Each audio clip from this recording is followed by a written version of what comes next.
Don't be sensitive, Adam. I know. Well, I didn't want to put you in a bad position, man.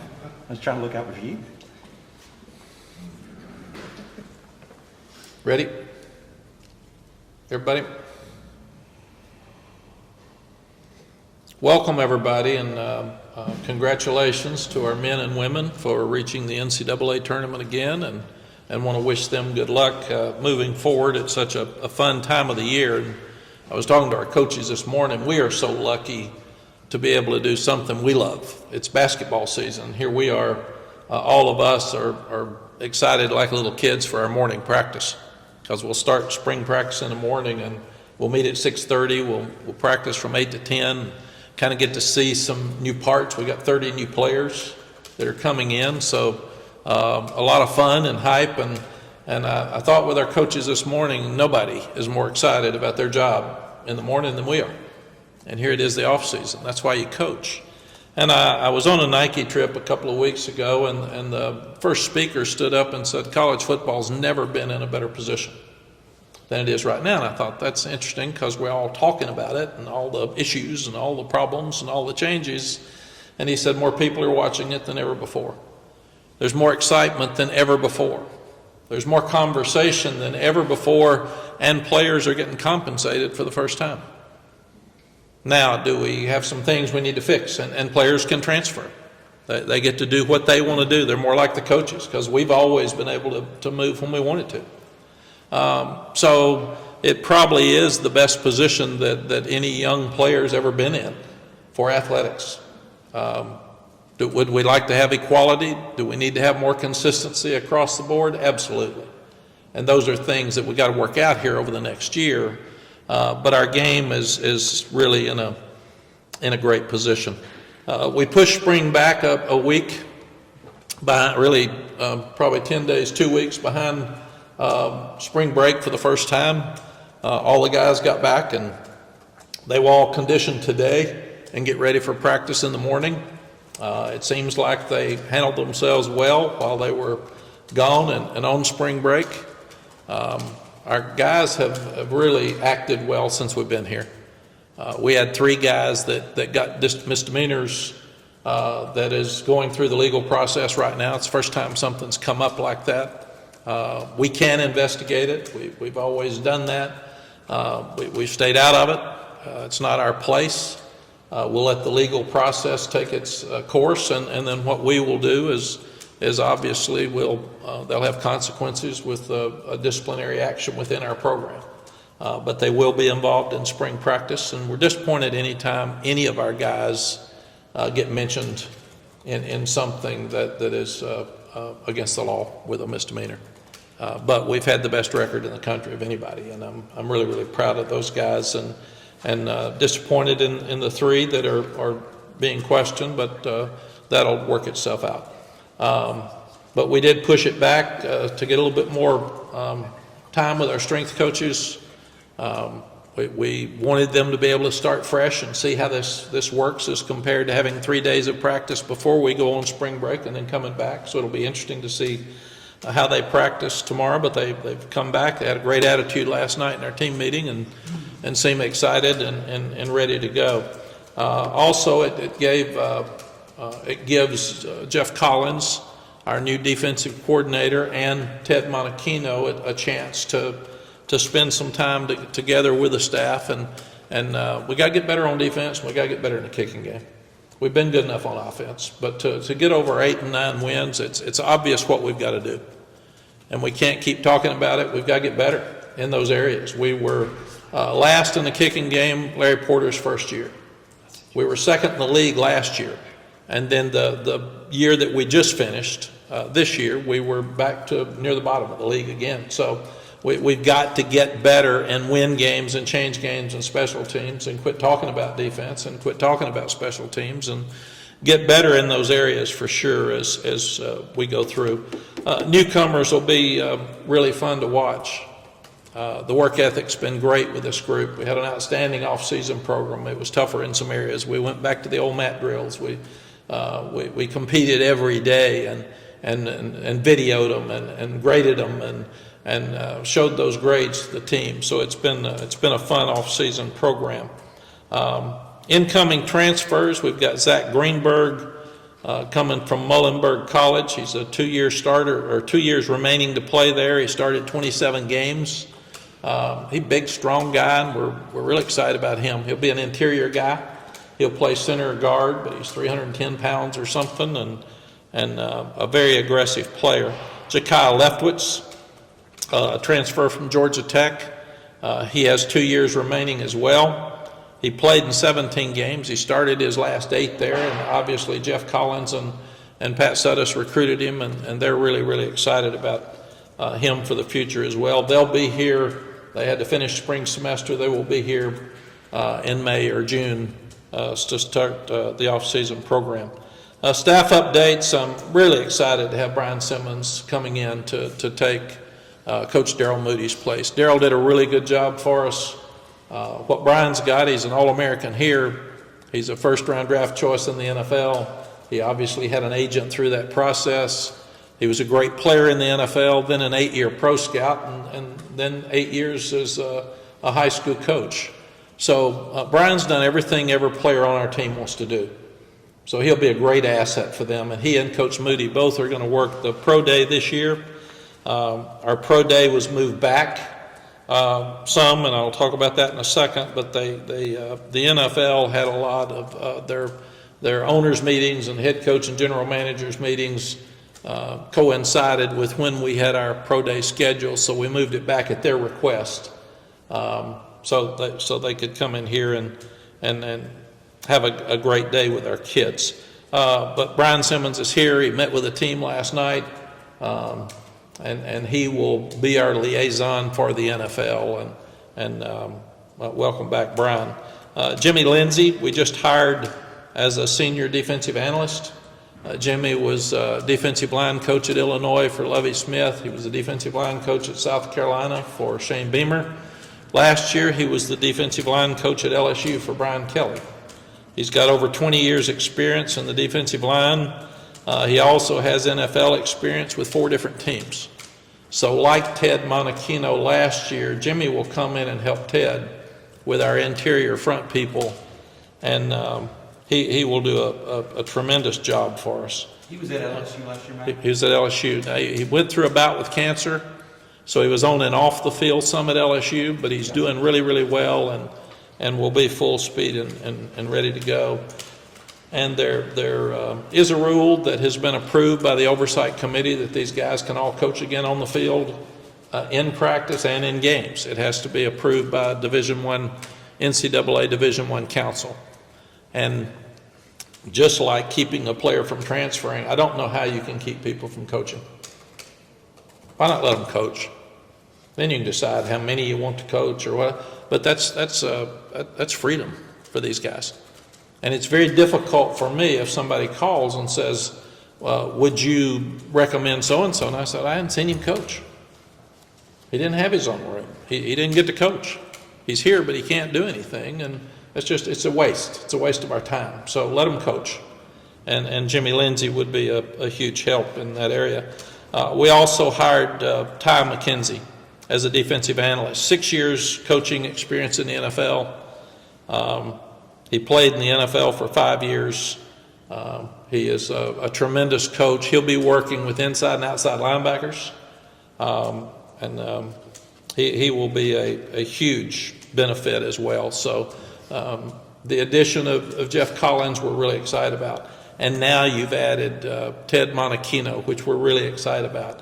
And you've got 2 more guys with great college and NFL experience on your defense. So this defensive staff's got a lot of great coaches, and that should also help us get better. We also hired a special teams analyst named Eric Mealy, and he was 13 years as a special teams coordinator at both Washington State and at Mississippi State. We need help in that area, so Eric should bring us a lot of help, and hopefully that he will be approved to coach on the field as well. But he's had 20 years experience as a college football coach, a veteran coach, and he also coached at Wingate at one time, so he's been in our state. But he spent 13 years working with Washington State and Mississippi State. We also hired Kyle Fuller He's an offensive graduate assistant. Graduate assistants can coach. He was a 7-year NFL veteran. He's just starting his coaching career, but he played for Coach Clemens at Baylor. Coach Clemens' son went to Mississippi State as an analyst. He was a graduate assistant here, and we, Randy and I both felt like it'd be good for Jay to work for somebody else. You don't need to work for your dad, and then it's hard to get a job when your dad says you're a good coach, because dads usually like their kids. So we felt like that would be a positive for him. But Kyle, with his experience, and you'll see him tomorrow, he's huge, and has been where these kids want to go, so he'll help us in the offensive line. We also hired Sam Monachino, and that's Ted's son, and he is an offensive quality control working with our quarterbacks.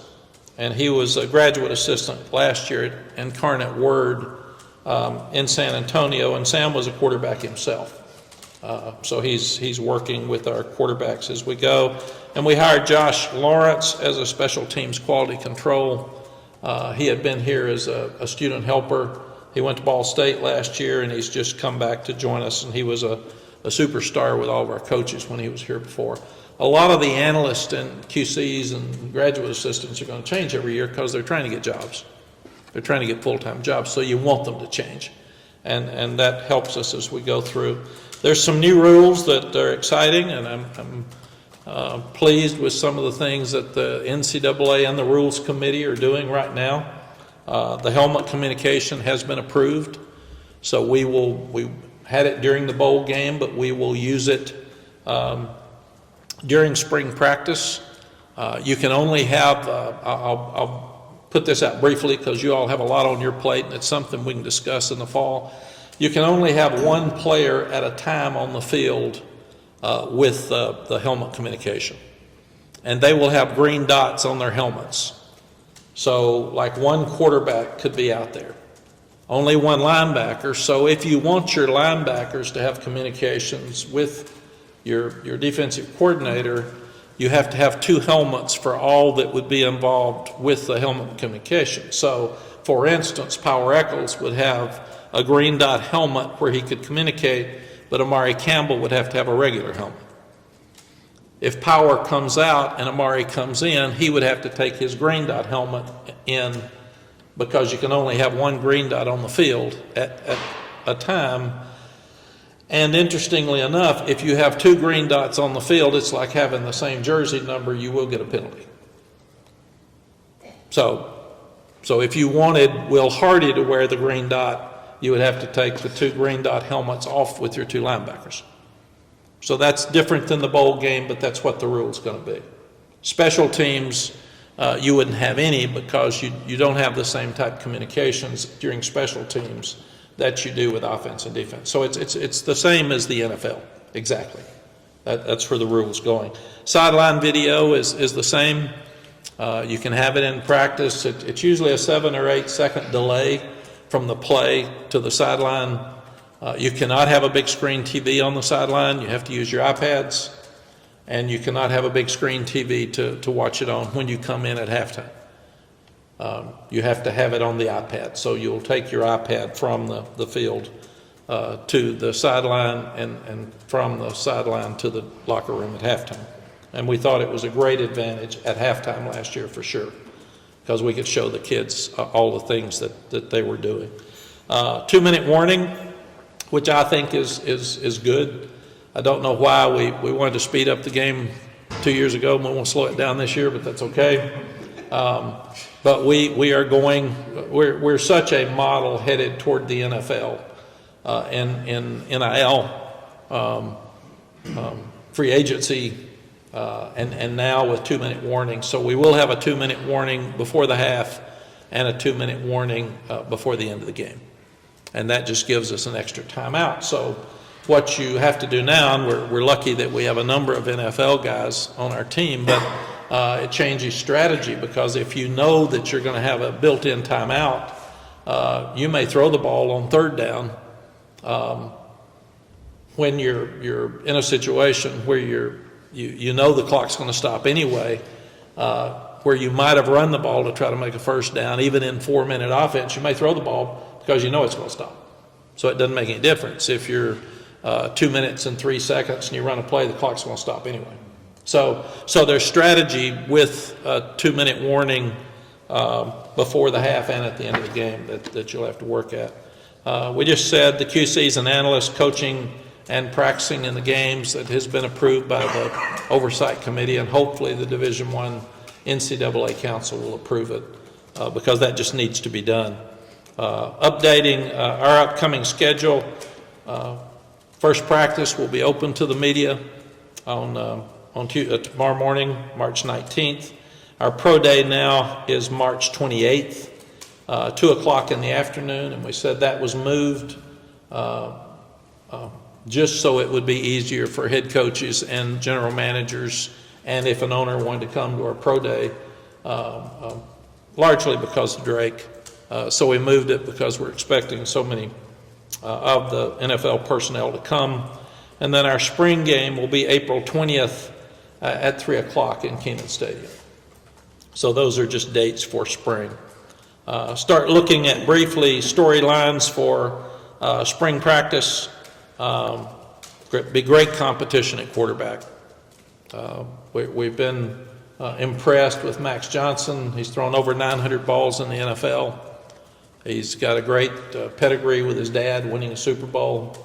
Mark Rick's his uncle, so he's been raised in football camps, and he's been a starter at LSU and a starter at Texas A&M. And we were really impressed with some things that Connor Harrell did. So that'd be great competition this spring, watching both of them, and we're planning on both of them competing head-to-head for the starting job. So that'll be fun to watch. But there'll be a lot of competition at different positions. We've got 2 or 3 new safeties that have come in, and we played a lot of the same safeties for a long time. You've got Legend Cavazos that's coming back at corner. You've got Tyrann Stewart at corner. You've got new faces. We can actually, because we've got some guys like Ty White, DeAndre Boykins, and Caleb Cost at star, you can put Hussey back at corner. And we were better when he was at corner because we needed him out there. And Caleb Cost is playing baseball right now, so he won't be out there very often because he is actually on our baseball team. So good for him, but he comes around a lot, and he has to work within the 20-hour rule, believe it or not. So we have to work with baseball, and Coach Forbes is great to try to make sure that he stays within the NCAA rules with his amount of time. He can't even volunteer and come over here and watch. So it's craziness there, but that's just part of it. Who's going to step up at running back other than Omarion? Caleb Hood's had a tremendous offseason program. Caleb's a great player. He's just been hurt.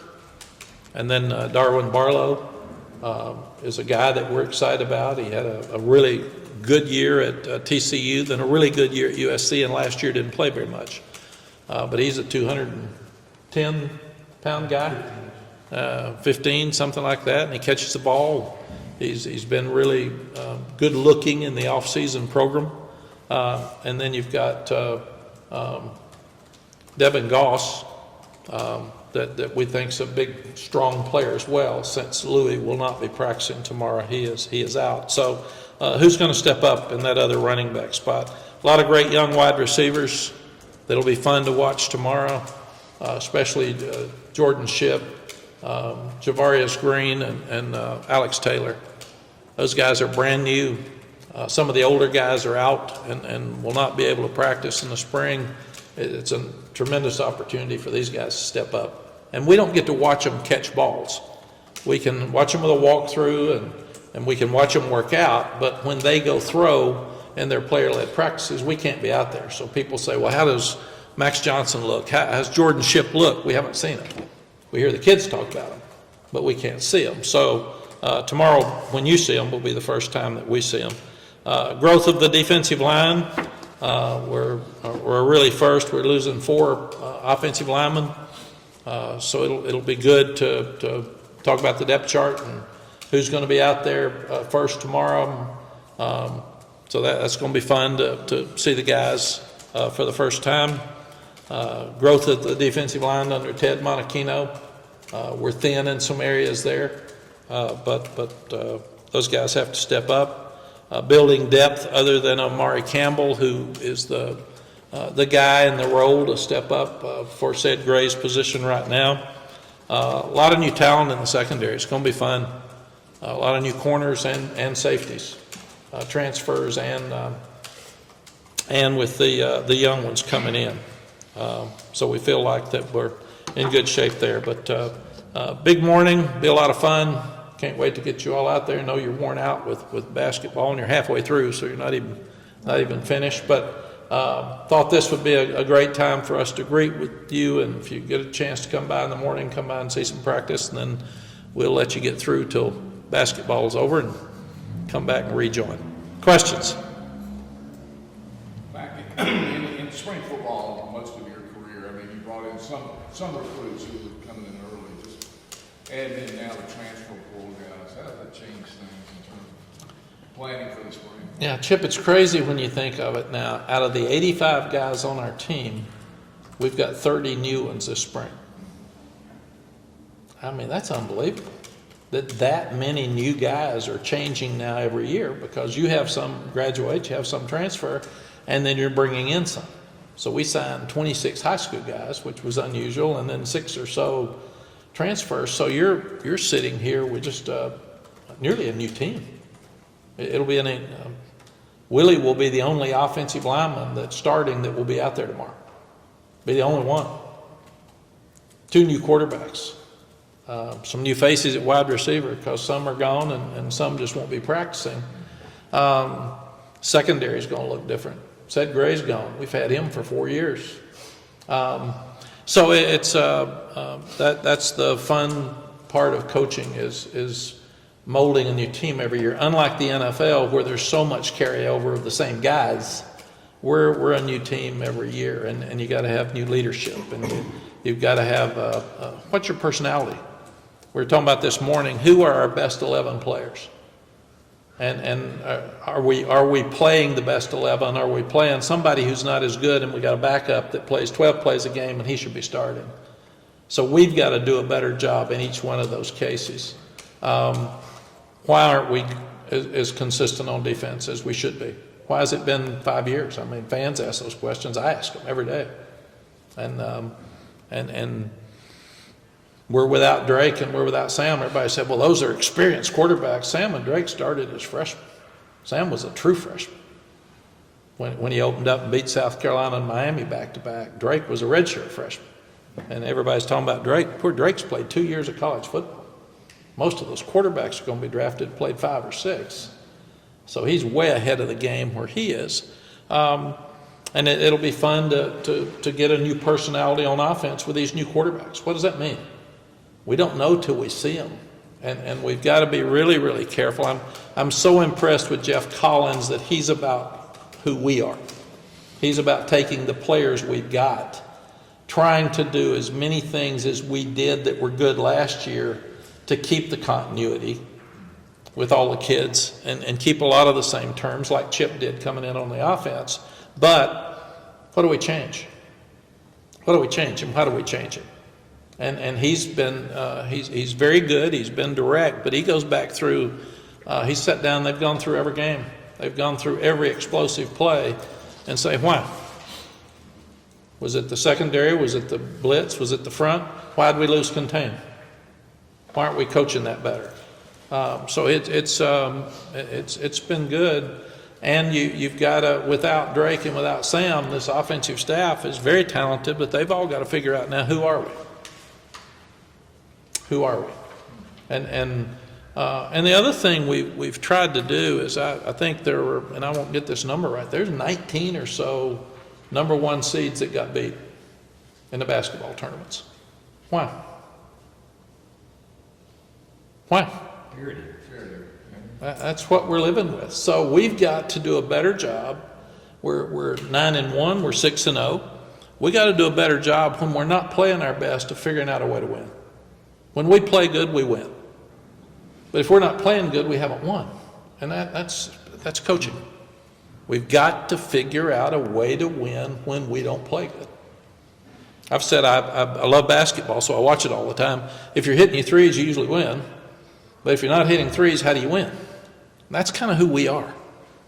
If our quarterback's not hot, if we're not doing a great job stopping the run, if we don't look like we've got great energy, because there's a lot of teams that aren't playing with great energy all the time now. And why? It's a hard one, but it doesn't matter. It's real, and the ones that are going to learn to handle NIL, whether you like it or not better, are the ones that are going to win. The ones that are going to learn how to handle transfer portal better are the ones that are going to win, just like COVID. We could all gripe about COVID, or we could do the best of anybody else, and the ones that do that win. And we've got to do a better job in those areas. With so many new faces, do you have to front load any particulars what you do this spring to get a better gauge quickly of what you have with respect to who might be able to help you in the fall? Yes, we're taking our incoming freshmen and counting them as sophomores in the fall. And we've told them you need to play. We're going back, we haven't had great depth, but we've said we've got to take the Power Eccles and he's got to play on special teams. Now maybe he's on 2 special teams, but we can't keep putting freshmen and walk-ons on special teams and expect to be great. We're saying something and we're doing something else. So we talked about it hard and long this morning. Get good players on special teams, period, 100%, and take them out of the regular season. We've talked for 5 years and we haven't done it as well as I would like. Play too deep. Jeff Collins wants to play too deep. So I'm excited about that. He has already said we're putting these guys in the game. And you can't be afraid to lose because you're afraid to put somebody in. Then they feel that and they don't play and you don't grow as a program. So there's a lot of things that we've been talking about that I think we're finally going to do, and that should help us. I would guess that there's 3 prongs to that. There's the mental, there's the skill, and there's the physical. Like if they're tough enough to play, if they're ready to handle those rigors. How do you balance that? Because those are 3 very different things, and one guy might be further ahead in one area than another. So how do you handle that in the early part of spring practice? Yes, one of the things that we did in the offseason that I really liked is we pitted, like Bo Atkinson and Kamen Rucker are 2 of our best players. We had them compete for every drill, and we had a winner and a loser. And we counted it and we showed it to the team. So we're pressing guys. Zion Ferguson will have to be on a great receiver because we're going to count him as a guy. If you're going to be a starter in the fall, if you're going to be a guy that's going to play a lot in the fall, you got to be able to guard our best receiver because that's who it is. So we're not going to baby him. We're throwing them all out there together and telling them you got to go now. Mack, you mentioned before about the spring game and how some coaches are moving away from it or doing a showcase. Obviously, you guys are having one this season. From your perspective, what are the benefits of having an actual game as opposed to just coming out, doing some drills for the crowd? The actual game, from my standpoint, is to give Connor Harrell and Max Johnson another chance to compete in front of a crowd with this team that they've got. And you have to figure out what that means. Some people have a draft. And if you do that, you don't look very good because you don't have people playing together. I've never liked that. I want you to play with who you're going to play with and get better because it's people say, well, they didn't do anything in the spring game. A lot of times you don't want to show new stuff, but the second thing is you want to have a practice. You want to get better. You only have 15 and 12 of them are in pads. So that's why people are saying, do we have a chance to waste a day for fans when we're not going to show them anything? So most fans walk out of a spring game pissed. God, they looked awful. Well, it's not going to show a whole lot, man. So, but you would like to have Jordan Shipp in front of a crowd before he plays at Minnesota. You would like to have Alex Taylor, Javaris Green. You would like to have you'd like to see your running backs, that new offensive line with some pressure. And really and truly, thud for the offensive and defensive line is no different than tackle. You can still cut, you can still block, so everybody says, well, Thad, you're really just not hitting receivers and running backs and taking them to the ground. So when you're saying thud, you're still getting a whole lot done. It's just different than you never hit your quarterbacks. Mack, you mentioned, it's it's going to be a new personality on offense, obviously, with the quarterback change. From talking to some of your incoming transfers the last couple weeks, it sounds like you want to run the ball more. Is that part of the different personality on offense? Do you want to, I mean, you guys have been a balanced offense, but do you want to maybe emphasize the run more this coming season? You've got to do what you do best, but we've talked a lot about complementary football. We've got to help our defense. We have to. So running the ball, staying on the field helps your defense. And we talk about tempo. If you score in 3 plays, that means you can also be out in 3 plays and leave your defense out there too much. So we don't care if we win 28-24 as compared to 42-40. You know, so, and you have to look at your best players. Omarion is one of the best players in the country. I was so proud of him this weekend going up for the Walter Camp All-American banquet, and he looked good in his tux on his birthday. And I'm sure he didn't say very much. But in fact, Kevin Nagandi said, he doesn't talk much. And I said, no, he talks less than that. But he's a wonderful person. But he's one of the best running backs in the country, so we've got to utilize him. We've got to get the ball to him on the corner more. I want him in space more. And the other thing we've tried to do is get other running backs that look like him, because we're a downhill physical running team right now. So all the backs are 210 to 220, and they look alike. So that's what we're trying to do.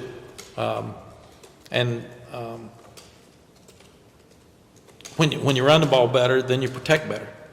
I told our coaches, and this is really true. We worked all spring on trying to make sure that we did more tackles for loss, more sacks, better protection. So you look at the West Virginia game.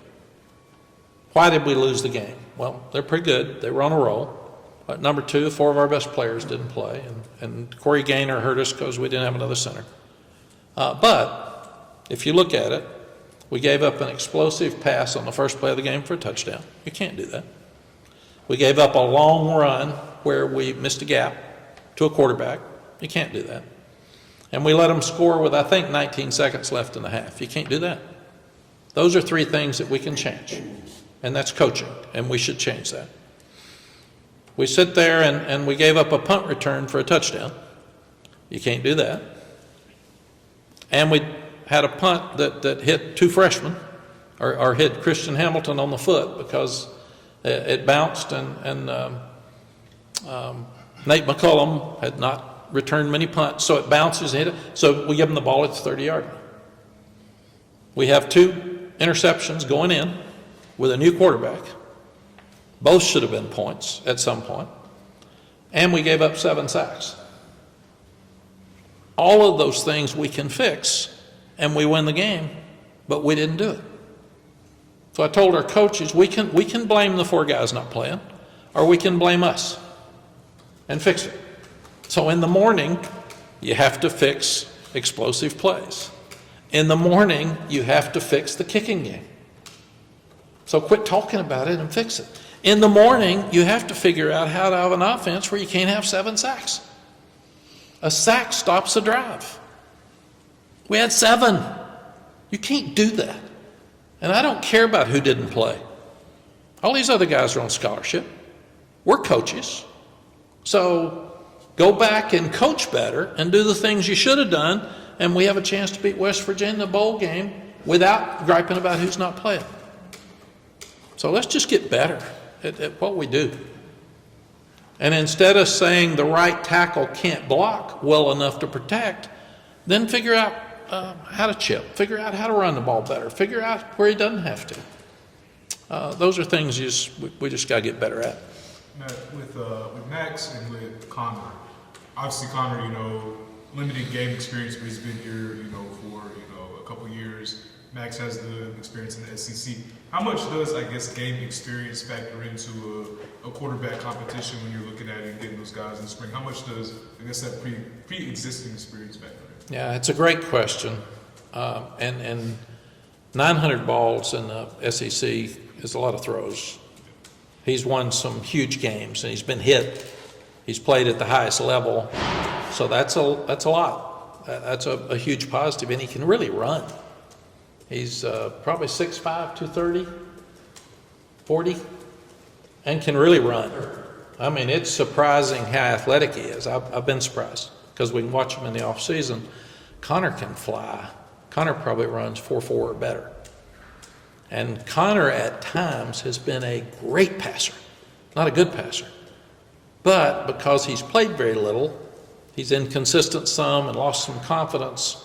And we thought he did some really good things in the bowl game. We just didn't help him enough. That was the 7 sacks. And he got hurt. He hurt his ankle, so he couldn't run as much.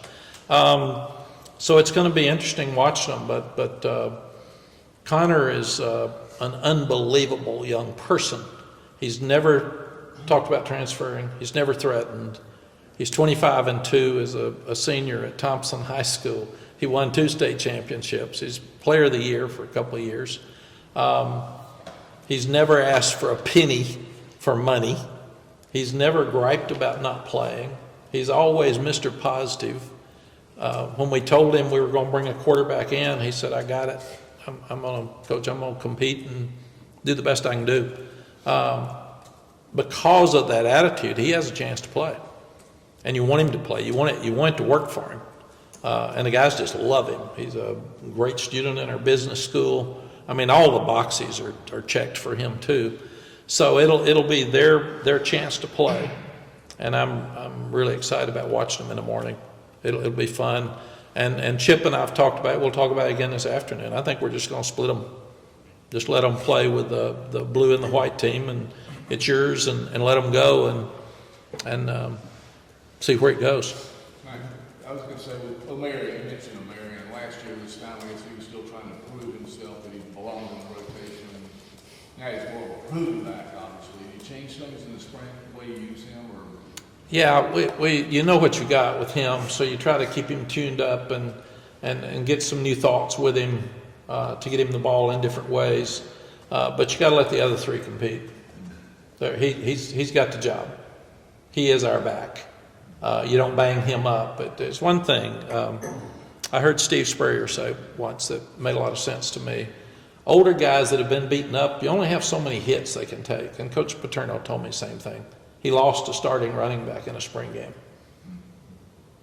Kajana Carter blew his knee out, I think, in a spring game. So I said, "Do you play your starting running back in a spring game?" And he said, "Not again," because I lost him. Steve Spurrier said, the ones that have hit all the time, you let them thud, and then you tackle with the others that need to tackle. But Omarion doesn't need to be hit anymore. So you just like Rucker. You're smart with Kamen Rucker. He's one of the top 4 pass rushers in the country. So we don't need to see him beating a tackle. We got it. Get him in shape. Get him to help other kids. So yeah, we'll take the ones that we know are where we want them to be, and we'll work them. They'll do drills. They'll stay in great shape. They'll compete. They won't have the live stuff as much as the others. How many guys do you think offensively and defensively fit that category? I haven't gotten there yet because we're in shorts. It won't matter. Before Saturday, we'll make that decision, and we'll sit down in our Friday meeting, and we'll determine what will he not do. He'll do all these things for sure, but what will we hold Omarion out of on Saturday? With respect to quarterback, previously in the spring you were in no rush to make a decision, let them play it out and give them opportunity. You approaching this the very same way, and I guess the timetable would be 10 days or so before the opener. Yes, I've always loved the fact that they both have to compete all summer, because you're after summer the kids usually tell you who did the best. And it's really interesting when you come back with Drake and Jacoby. That Jacoby pulled his hamstring in the summer workouts, and the kids said, Drake's a starter. So it's just interesting when you get 10 of them you trust at different times and say, "What'd you see this summer?" Drake's got it, coach. He'll be good. And then you want to watch it and make sure they're right, and they were. But we did not make the decision on Drake till we probably made it before the Monday before the first game, but it wasn't when we started practice. We wanted him to make sure he earned from what we'd heard from the summer. It'll be the same with these 2.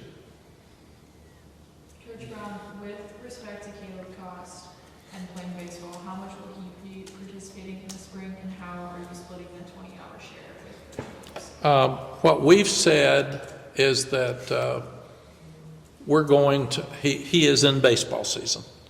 So Coach Forbes and Coach Warren sat down with Caleb, and they got a plan. So he's all baseball.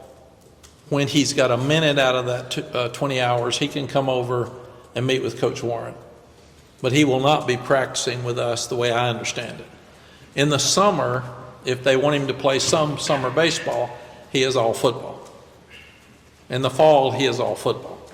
And he can participate a little bit in baseball if he's got some free time. But he's theirs in the spring, he's ours in the summer and the fall. And it would be the same with basketball. When Julius Peppers played basketball, he was ours till we got through with football season.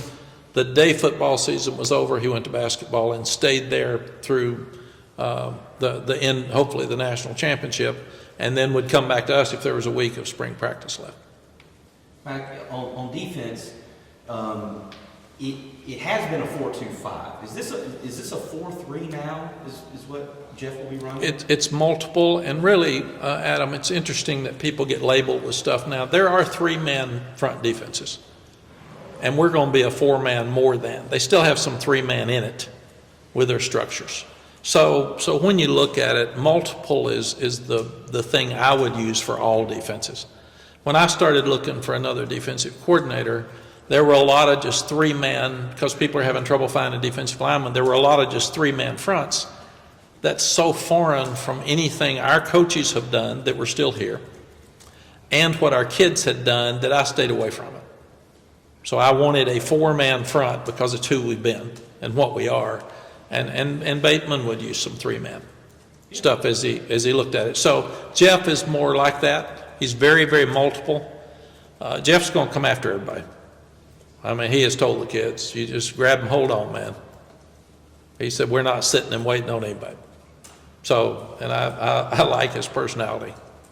I guess what I'm getting to with that is, would you have, I mean, you've primarily, the last couple of years, had the 2 backers on the field. I mean, would you have 3 linebackers on the field and 4 DBs, more so than 2 linebackers and 5 DBs? Like, just how do you see that shaking out? And this also might be stupid too, but do you still call, like, Kenan Rucker a jack? Or is he a defensive end or an outside linebacker? Like, what is it? The terminology and, like, the numbering there. Yeah, Jeff has done for me what Chip did. You need your play caller, your defensive caller, to be the one that's most comfortable with the terms. So I said, what continuity you can keep, that the kids feel like they have instant recognition with this and that. Oh yeah, that's what this was. Keep it. But you make sure that you can call them. So Jeff is still in the process of getting it where he's comfortable with as much continuity as possible. And that's where he's working. And also, he's been doing this so long, he's a professional. He has said, how do I determine whether we're going to be more 4-3 or until I see the players? Because I've told him, let's don't, and I told Chip, let's don't be your offense. Let's don't be Jeff's defense. Let's be our what are we? What's best for us? And if there's a 3rd linebacker that pops out, right now there's not one. If there is one, then you may play more 3 linebackers. But let's be fair to the kids and see. Let's just start over and see where we are here, and let's be smart and do our best job coaching. Gotcha.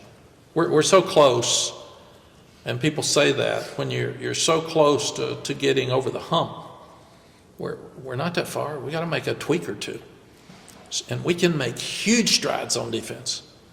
We can make huge strides in special teams. And we're not that far away. So that's why I'm so excited about where we are. We just got to coach better. Obviously, you did mention the guys with guys with the misdemeanors earlier. I know you wanted to let the legal stuff play out, things like that. But when you heard about it and when the news came out, did you get a chance to kind of sit down with them, explain your plans with them moving forward as far as participating and what the disciplinary stuff may look like and anything like that? Yeah, you have to be very careful, because in my 36 years as a head coach, I learned that I'm not supposed to be the investigator, because then it can be tampering. And legal issues are very serious. So I never get into details with the kids. I get into nothing ever happens good after midnight. You shouldn't do this, you shouldn't do that, you shouldn't do this. And I don't ask them what you did. That's for the investigators to ask.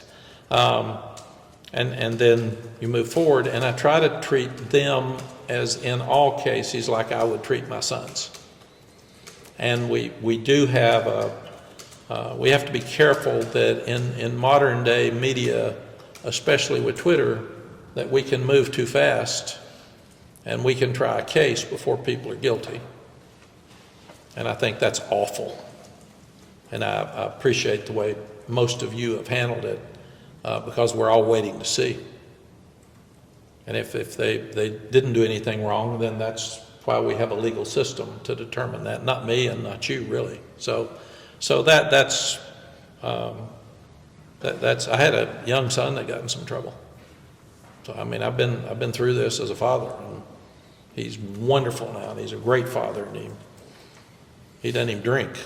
But there was a night or two there where there were some hard discussions.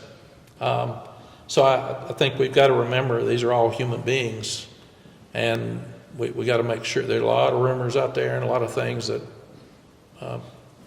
probably aren't true that people are saying. That's very unfortunate. So I wish everybody would treat these guys like they would want their sons treated. Just to clarify on that real quick, Mac, you guys said they would be involved, the three guys would be involved in spring practice? They'll practice. They'll practice? Yes, Okay. yes. Gotcha. And with that, how important is it to keep them in their normal schedule? It's really important.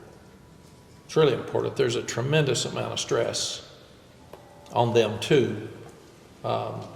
So it's you try to, again, there'll be some discipline from us. There may be more dependent on the outcomes, but the legal process will take its course, and then we'll be told what they find after that. And other than that, we pretty much stay out of it. And hopefully, anytime there's something that comes up like this, the most important thing is they learn from it. That's the most important thing. All right, we're good? Think so. Thank you, All right, good. See you guys in the morning. Good to see you, Matt. Thank you.